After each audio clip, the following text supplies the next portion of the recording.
आदाब, मैं हूं मुमताज आलम रिजवी और इस वक्त मैं आपकी खिदमत में लाइव हाजिर हुआ हूं। बात करूंगा देश से लेकर गाजा तक फिलिस्तीन के मसले पर। लेकिन सबसे पहले देश में आज जो हालात हैं, मैंने ये सोच रखा है कि अगर देश में मुल्क में कोई बड़ा इशू है, अगर उस पर कोई गर्मा गर्म बहस हो रही है, तो हम भी कोशिश करेंगे कि उस पर भी थोड़ी सी रोशनी डालें, थोड़ी सी बात करें और उसके बाद फिर हम इंटरनेशनल इशू पर करें। और आज बहुत जरूरी हो गया है, जब देश में आप देखिए कि वंदे मातरम को लेकर के एक बखेड़ा खड़ा कर दिया गया, एक नया तनाजा पैदा कर दिया गया। न जाने क्यों ऐसा लग रहा है कि 150 साल एक तरफ आप उसको 150 साल पूरे होने पे आप जश्न भी मना रहे हो, उस पर बातचीत कर रहे हो और एक खास कम्युनिटी पे शक भी कर रहे हो। वो पार्टी जिसने वंदे मातरम को एक्सेप्ट किया और एक लंबा समय गुजरा, आज इक्तदार में आने के बाद बीजेपी और बीजेपी के गिर्द पेश रहने वाली तंजीमें, जिनका इतिहास फिरका परस्ती का है, जिन्होंने कभी अमन अमान की बात नहीं की, आज वो सवाल खड़े कर रहे हैं। आज देश के मुसलमानों को फिर कटघरे में खड़ा किया।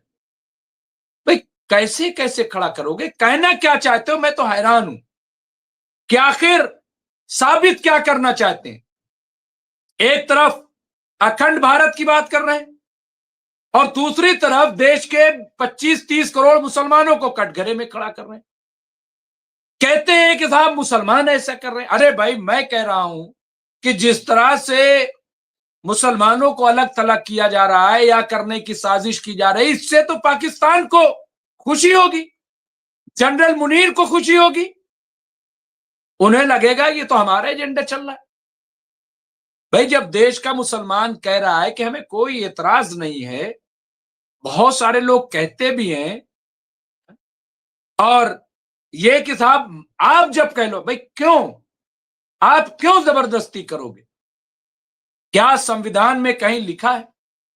और मैंने तो आज कहा कि अगर आपको लग रहा है कि इतना इंपॉर्टेंट ये, तो फिर राष्ट्रगीत क्यों, इसे राष्ट्रगान बना दीजिए, राष्ट्रगान में बदल दीजिए ना, अगर आपको लग रहा है इतना इंपॉर्टेंट।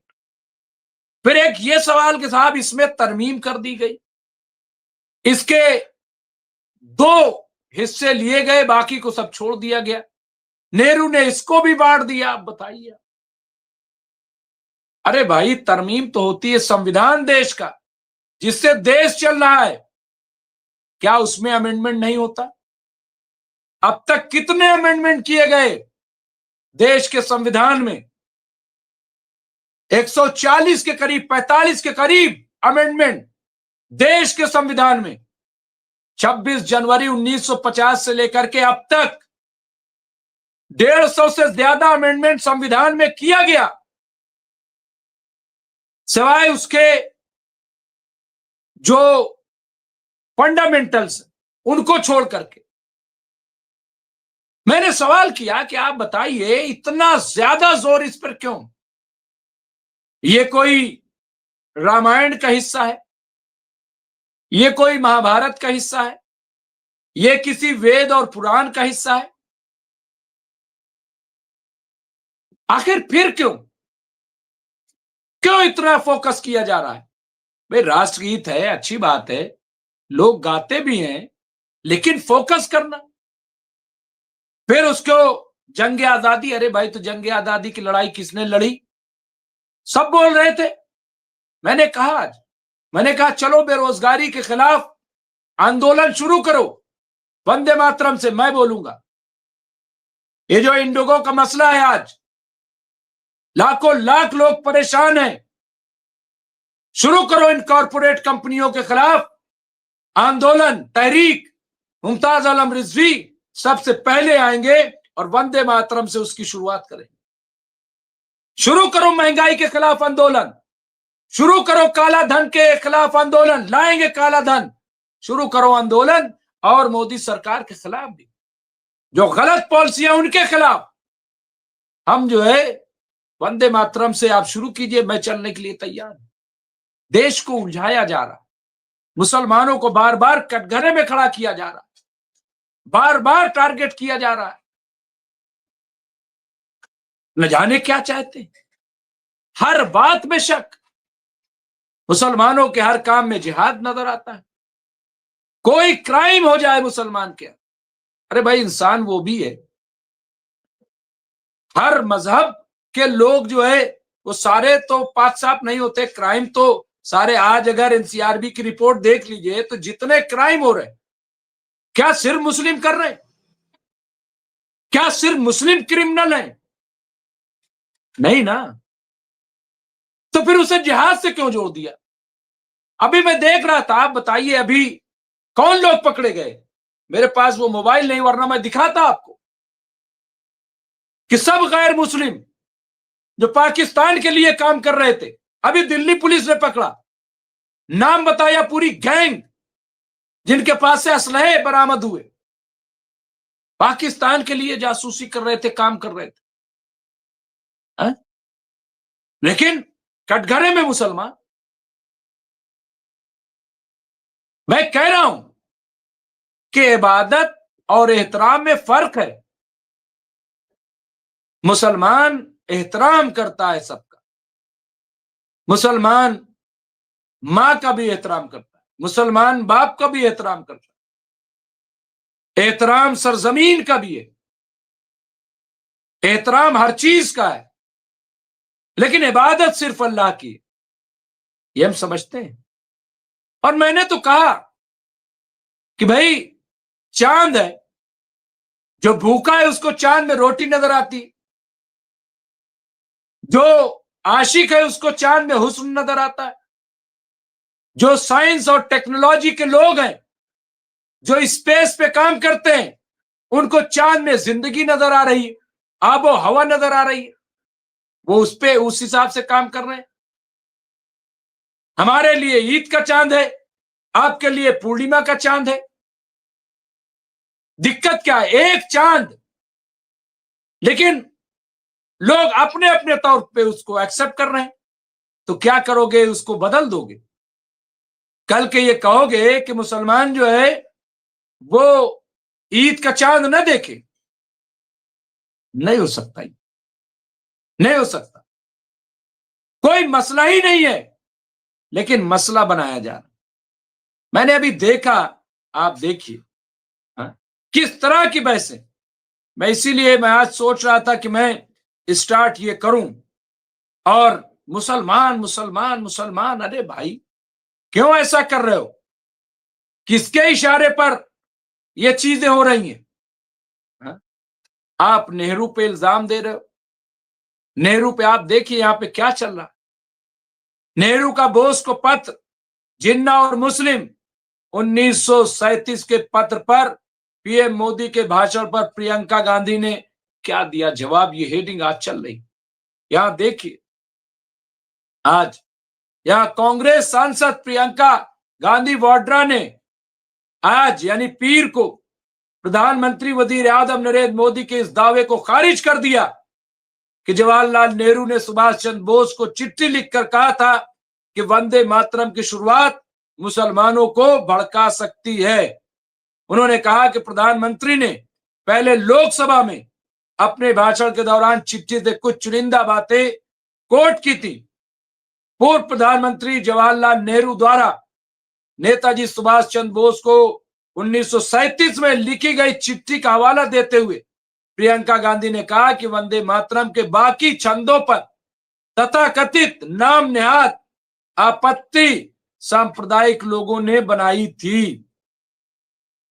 प्रियंका गांधी ने आगे कहा कि पीएम मोदी ने अपने भाषण में इस हिस्से का जिक्र नहीं किया। प्रियंका गांधी ने सवाल किया कि पीएम मोदी ने यह क्यों नहीं बताया कि 1896 में रविंद्रनाथ टैगोर ने पहली बार कांग्रेस कन्वेंशन में वंदे मातरम गाया था। उन्होंने पूछा कि क्या वो हिंदू महासभा थी, क्या वो आरएसएस था? आप क्या छिपाने की कोशिश कर रहे थे कि वो कांग्रेस का कन्वेंशन था?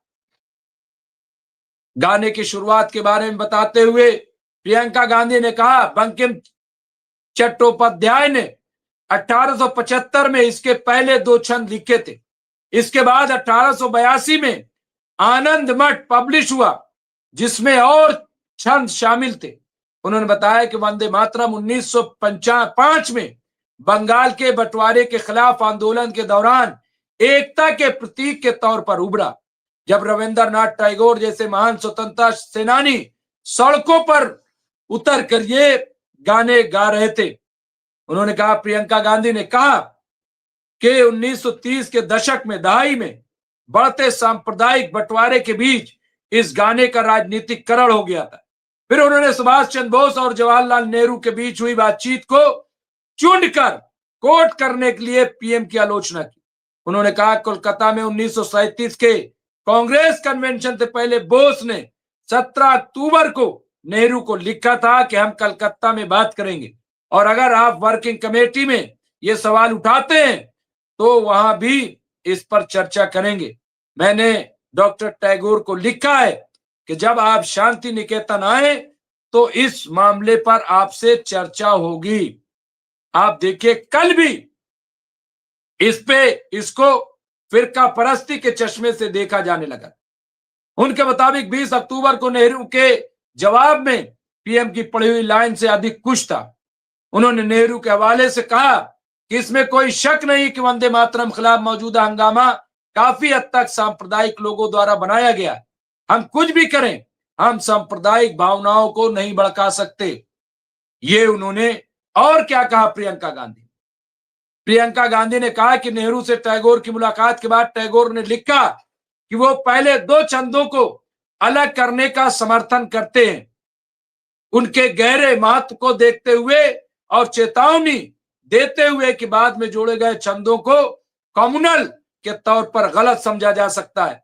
उन्होंने कहा कि 28 अक्टूबर को कांग्रेस वर्किंग कमेटी ने, जिसमें महात्मा गांधी, नेहरू, सरदार पटेल और टैगोर मौजूद थे, वंदे मातरम के पहले 2 छंदों को राष्ट्रीय गीत घोषित किया गया, पहले 2 छंदों। इसके अलावा उन्होंने कहा कि जब 1950 में डॉक्टर राजेंद्र प्रसाद ने संविधान सभा में इस गाने को हमारा राष्ट्रीय गीत घोषित किया तो लगभग सभी नेता मौजूद थे और उनके साथ डॉक्टर अंबेडकर और श्यामा प्रसाद मुखर्जी भी थे, लेकिन किसी को इससे कोई दिक्कत नहीं थी। प्रियंका गांधी ने सत्ताधारी सरकार पर वंदे मातरम के मौजूदा रूप पर सवाल उठाकर संविधान विरोध सोच दिखाने का आरोप लगाया। अब यहां पे आप देखिए, ये पूरा मैं कह रहा हूं कि इसमें कहीं कोई मसला नहीं है। ये उनका जवाब है और मैं समझता हूं कि इस पे कहीं कोई बहस नहीं, कहीं कोई मसला नहीं है। 2 हो, 4 हो, 6 हो, ये तमाम चीजें जो है, ये कोई आज मसला ही नहीं है। ये फिर देश आजाद हो गया, हर कोई साहिब इख्तियार है। कोई गाए तो ठीक है, नहीं गाए तो कोई बात नहीं। तो ये तो रहा एक किस्सा। मेरे साथ एडवोकेट राशिद रिजवी साहब जुड़ गए हैं और हमारे साथ फिरोज बख्श साहब भी जुड़ गए। मैं दोनों को स्क्रीन पर ले लेता हूं और उसके बाद मैं आगे सफर तय करूंगा इस पे और बातचीत करूंगा। Advocate Rashid Rizvi senior political analyst हैं। इसके अलावा राशिद रिजवी साहब माहिर तालीम, माहिर कानून भी हैं और मिडिल ईस्ट पे बड़ी अच्छी नजर रखते हैं राशिद रिजवी साहब। मैं उनका इस्तकबाल करता हूं और हमारे साथ जुड़ गए हैं यहाँ जनाब फिरोज बख्श अहमद साहब, मैं उनका भी इस्तकबाल करता हूं।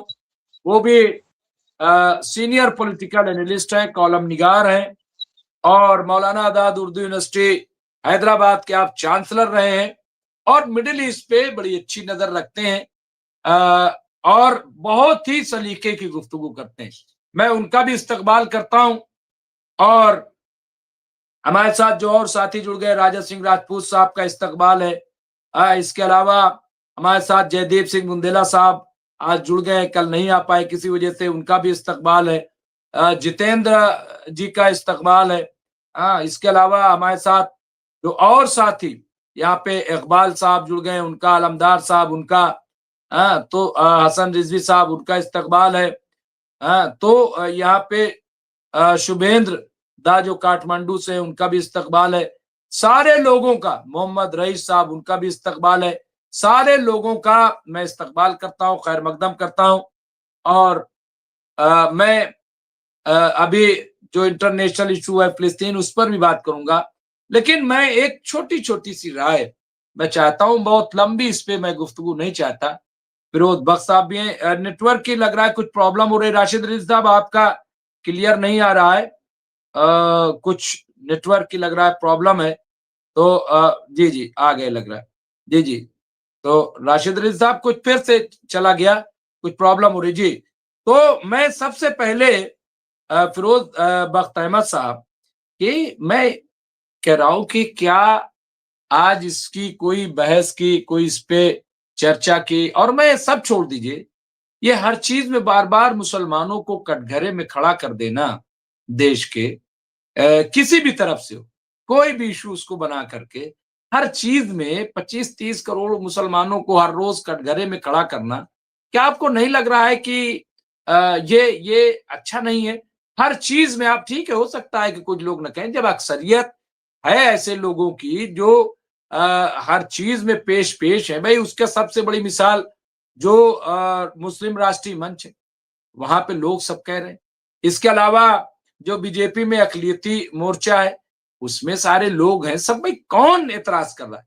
ये हर रोज क्यों, क्या आपको नहीं लग रहा है कि इस तरह का माहौल बना करके बिला वजह एक इशू खड़ा किया जा रहा है? फिरोज बख्श साहब। जी, डॉक्टर मुमताज आलम रिजवी साहब, आपका बहुत बहुत शुक्रिया, आपने याद किया, और आपके तमाम सामाईन का भी तहे दिल से हमारा शुक्रिया। देखिए, ये बात आपकी बिल्कुल बजा है कि आए दिन कुछ ऐसे फितने खड़े कर दिए जाते हैं कि जिनमें जो मुस्लिम कौम है उसको ख्वाह मख्वाह रगेदा जाता है, या उसकी ये कहिए कि लॉयल्टी चेक्स होते रहते हैं टाइम टाइम पे, ठीक है ना? तो ये चीज मेरे ख्याल से बिल्कुल ठीक नहीं है। मुसलमान इस मुल्क का हिस्सा उसी तरह से है जिस तरह से कोई और कौम। बिरादरान वतन हिंदू हैं, ईसाई हैं, सिख हैं, या जो भी तबके हैं। तो अब कोई ना कोई मुद्दा खड़ा हो जाता है।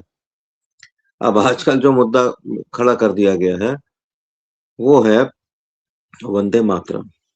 देखिए, वंदे मातरम एक बहुत खूबसूरत गीत है, नेशनलिस्ट सॉन्ग है, सब कुछ है, सब उसमें खूबियां हैं। और बंकिम चंद्र चटर्जी साहब ने इसको तहरीर किया था।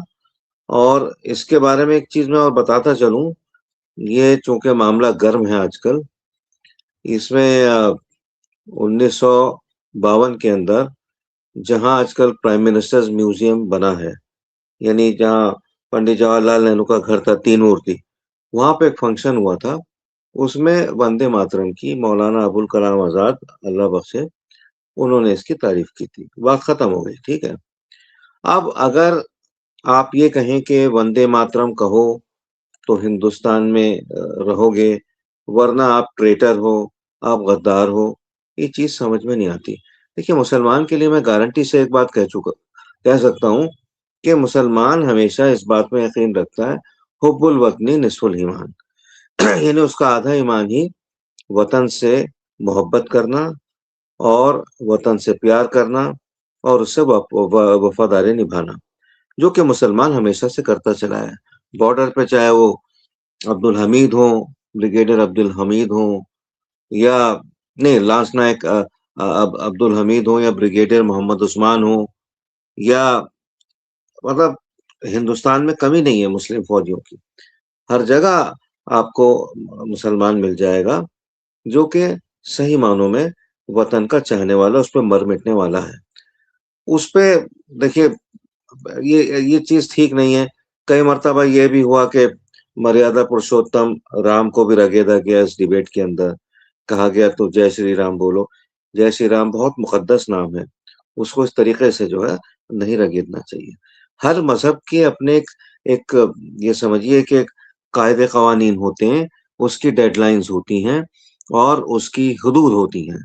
और हिंदुस्तान इतना प्यारा मुल्क है कि इसने सभी मज़ाहिब को जगहें दी, चाहे वो इस्लाम हो, हिंदुइज़्म तो पहले से था ही, अब सनातन धर्म, चाहे वो बौद्धिज़्म हो, ये सब यहीं पनपे, बढ़े, पले, पैदा हुए, जैनिज़्म हो, ईसाइयों का भी यहाँ बहुत मान, यानी इतनी इतने ज्यादा जो मजाहिब हैं किसी मुल्क में, इस तरह से प्यार मोहब्बत के साथ नहीं रहते।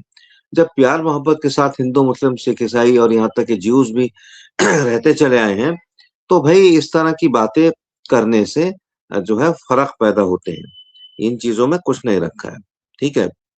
मुसलमान की अगर टेस्टिंग हो रही है कि वो वंदे मातरम कह रहा है नहीं कह रहा है, तो मेरे ख्याल से ठीक नहीं। वंदे मातरम को मैं मानता हूँ बहुत अच्छा दिल पे असर करने वाला सॉन्ग है। ये बिल्कुल। जब हम सुनते हैं, उस पे इस दिल पे बड़ा असर होता है। और जैसे हमारा राष्ट्रगान है जन गण मन, कहीं भी हम सुनते हैं, हम कहीं भी होते हैं, हम खड़े हो जाते हैं टेंशन में। और जिसको हिलता डुलता देखते हैं उसको भी हम तनबीह करते हैं कि हमारा राष्ट्रगान है, इसकी पूरी इज्जत होनी चाहिए। लेकिन इसको अगर आप एक इस तरह की बहस में डाल देंगे कि मतलब इसमें जैसे पार्लियामेंट में हुआ, हमको देखिए हिंदुस्तान बहुत बड़ा मुल्क है, ऐसा मुल्क है, वजीर आजम के सामने पुतिन ऐसे मतलब बंद के बैठ गए। पुतिन कोई छोटी मोटी हस्ती है? उसी तरह से अमेरिका के जो प्रेसिडेंट जो भी हुए हैं पिछले 10-15 साल में, वो भी मोदी साहब के सामने बिल्कुल बिल्कुल समझिए कि उनको शीशे में उतार लिया गया। और इस ये सब होने के साथ साथ अगर वंदे मातरम के ऊपर सवाल उठाया जाएगा, तो मैं समझता हूँ कि वंदे मातरम जो इतना अच्छा सॉन्ग है, उसको जो है ख्वाह मख्वाह उसके स्टेटस को गिराया जा रहा है। ये चीज ऐसी नहीं है, क्योंकि वंदे मातरम तो ये अगर आप कहें वंदे मातरम कहना होगा, नहीं तो हिंदुस्तान छोड़ना होगा, इन चीजों में कुछ नहीं रखा। हिंदू, नहीं मुस्लिम, नहीं, सिख, बिल्कुल ईसाई। बिल्कुल, देखिए ऐसा है कि बिल्कुल आप सही कह रहे हैं, और मैं कह रहा हूं कि इबादत और एहतराम में फर्क है, उसको हमें समझना पड़ेगा। और मैंने अभी मिसाल दी राशिद रिजवी साहब कि भाई एक चांद है, जो आशिक है उसको हुस्न नजर आता है चांद, जो भूखा है उसको रोटी नजर आती है। मेरा एक शेर है कि भूख के आलम में गुजरी रात एक मजलूम की, भूख के आलम में गुजरी रात एक मजलूम की, चांद को रोटी समझकर रात भर तकता रहा। इसी तरीके से जो स्पेस पे काम करने वाले साइंटिस्ट हैं, उन्हें वहां जिंदगी दिखाई देती, आबो हवा उनको नजर आ रहा है वहां पे।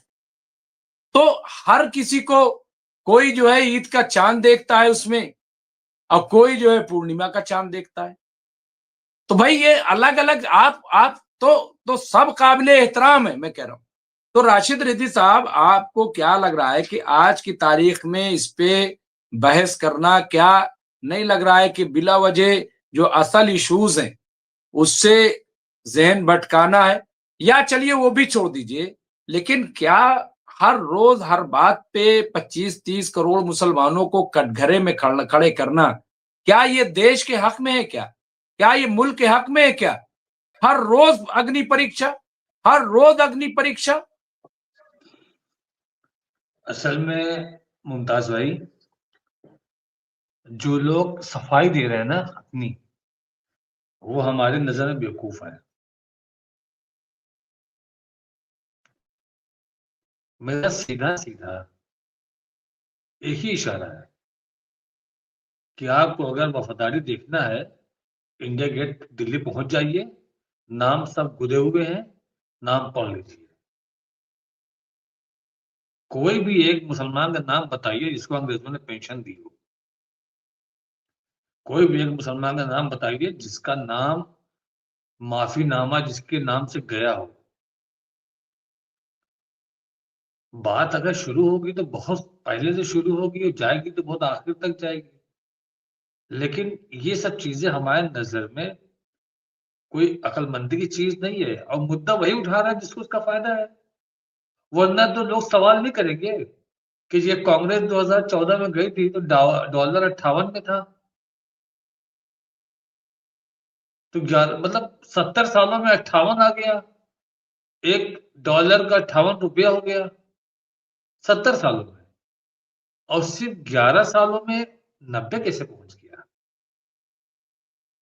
अगर आपके दिमाग को थोड़ा सा स्पेस दे दिया जाए तो आप सोचोगे ना। जब कोई पिक्चर खराब होती है ना तो लोग कुछ और सोचते हैं, थिएटर में बैठे रहेंगे या सो जाएंगे। लेकिन जब पिक्चर अट्रैक्टिव मिल जाती है तो लोग फिर नजरें उसी पर्दे पे गड़ाए रहते हैं थिएटर के। एक एक सीन, एक एक शॉट कनेक्टिविटी बनी होती है। और डायरेक्टर का ये काम है कि वो इस तरह से डायरेक्शन करे कि 3 घंटे की या 2.5 घंटे की या 2 घंटे की मूवी है, जनता उसी में खोई रहे, वहां से हट ना पाए, उसका ध्यान ना हट पाए। तो ऐसे ही कुछ पिक्चर चल रही है। भाई सवाल तो होगा ना आपका कि मनमोहन सिंह ने 80 रुपये में पेट्रोल तब किया था जब $120 पर बैरल था क्रूड ऑयल। $120 पर बैरल जब क्रूड ऑयल था तो मनमोहन सिंह ने 80 में कर दिया था। लेकिन जब उसका रेट गिरा और $40 पर बैरल हो गया तब भी हम 80 में ले रहे हैं। क्यों? आपने हमारे बच्चों की किताब और कफन तक तो जीएसटी लगा दिया, तो पेट्रोल में जीएसटी क्यों नहीं? डीजल में जीएसटी क्यों नहीं? ये सारे सवाल आपके दिमाग में तब आएंगे जब आपके दिमाग को स्पेस दिया जाएगा। रोजाना एक क्रिएटिव चलता है। इसमें मैं किसी पार्टी को दोष नहीं दूंगा, मैं आपको बता रहा हूं। मैं किसी पार्टी को दोष नहीं दूंगा, मैं किसी एक पार्टी को दोष दे रहा हूं। इसकी जिम्मेदार सिर्फ और सिर्फ मीडिया है। समाज को जो असंतुलित वाला काम किया है रेडियो रवांडा, तो आपने सुना ही होगा। इतना जहर घोला गया उसमें, इतना जहर घोला गया, कत्लेआम हो गया। ये आज का मीडिया जो गोदी मीडिया कहलाता है, रेडियो रवांडा की तर्ज पे चल रहा है। अगर आपने हिटलर की शासनकाल की स्टोरी कभी पढ़ी हो तो वो पूरी पुनरावृत्ति यहां पर हो रही है। अगर आपने पढ़ी है नहीं तो पढ़ लीजिएगा। यहूदियों को सबसे बड़ा दुश्मन बना दिया कि ईसाई धर्म के दुश्मन है, इन्होंने हमारे गॉड खुदा की बेटे यीशु पर रोज लिया कि हमारे यीशु के कातिल हैं। कोई अपनी लड़की नहीं देगा इनको, कोई अपना लड़का नहीं देगा, कोई इनके यहाँ रिश्ता नहीं रखेगा, कोई इनको दुकान अपनी नहीं देगा। मतलब जो भाई लव जिहाद, लैंड जिहाद जो चल रहा है ना, वो ही पूरी स्टोरी है जो यहाँ चल रही है। बस उस दिन का इंतजार है जिस दिन 40-40 हजार लोगों को बंकर में डाल के मारा जाएगा। उतना ही बचा है, बाकी कुछ बचा नहीं है। आपके नाम को खराब करना, आपके नाम की छवि को खराब करना, आपको दुनिया का सबसे बदतरीन इंसान साबित करना, ये सारी चीजें चल रही हैं। और वो लोग कर रहे हैं जो संविधान की कसम खा रहे हैं।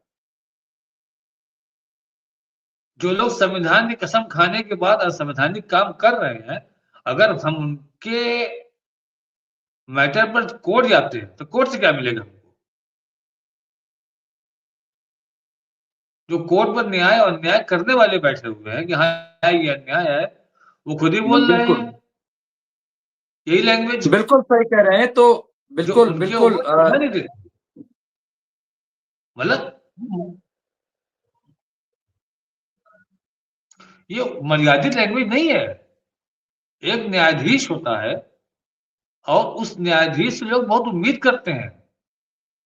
अगर हमको पता है कि ये आदमी इस मानसिकता का है तो जाहिर सी बात है हम उसके पास जाएंगे नहीं न्याय मांगने, फिर हम कहाँ जाएंगे? आज ये स्थिति आ गई मुमताज भाई। और बिल्कुल गलती तो मैं किसी की नहीं कहूंगा। मैं तो एक चीज देखता हूं कि हमारे और आपके दिमाग की ट्विस्टिंग चल रही है और उस ट्विस्टिंग में फेल हो जा रहे हैं। हम ये सोचते हैं कि चाइना ने 700 किलोमीटर पर आवर की ट्रेन बना दिया। हमने क्या बनाया? हमारी कौन सी ऐसी क्रिएटिविटी है? हमने ऐसा क्या क्रिएट कर दिया है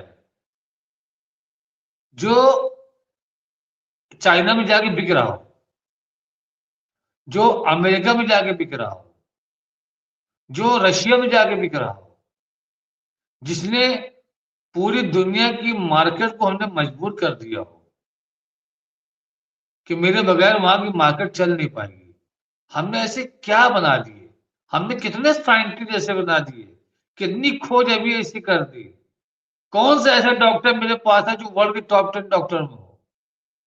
कौन सा साइंटिस्ट ऐसा है जो मेरे पास जो वर्ल्ड के टॉप 10 साइंटिस्ट में हो?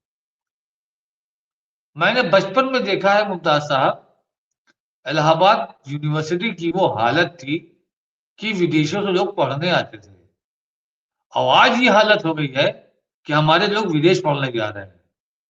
ये एक बहुत बड़ा फर्क है।